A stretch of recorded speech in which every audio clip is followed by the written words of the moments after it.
வணக்கம் ஃப்ரெண்ட்ஸ், நான் ராமனன். இன்றைக்கி நம்ம என்ன டாபிக் பார்க்க போகிறோம் அப்படின்னா, நம்ம ஆல்ரெடி இந்த பிக்சரை நம்ம போஸ்ட் போட்டிருந்து இதில் என்ன மிஸ்டேக்ஸால் இந்த காயில் போயிருக்கு அப்படின்னு நம்ம கேட்டிருந்தோம். இதில் நிறைய பேர் நிறைய விதமான ஆன்சர் பண்ணியிருந்தாங்க. ஒரு 2 பேர் கரெக்டான ஆன்சர் சொல்லியிருந்தாங்க.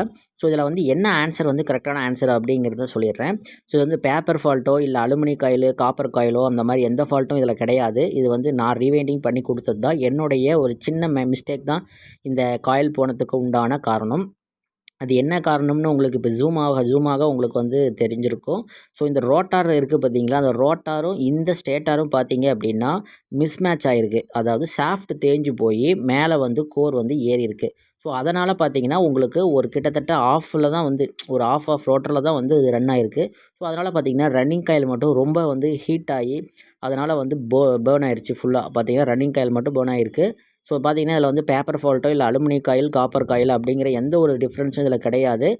மேலே பேரிங் சீட்டிங்லேயும் ஷாஃப்ட்டில் தேஞ்சி கீழே இறங்கி ஓடிருக்கு. ஸோ இது ஒரு மிஸ்டேக்காக இப்போ ஆயிருக்கு. அதனால் காயிலும் போயிருக்கு. ஸோ இதில் பார்த்தீங்கன்னா உங்களுக்கு நல்லாவே தெரியும். ரோட்டர் எல்லாமே பார்த்தீங்கன்னா எல்லாமே கரெக்டான ஃபிட்டிங் இல்லை அப்படின்னா இந்த ஃபால்ட் வரும். ஸோ இதனோட ஆன்சர் கேட்டிருந்தாங்க. அதனால தான் போஸ்ட் பண்ணியிருக்கேன்.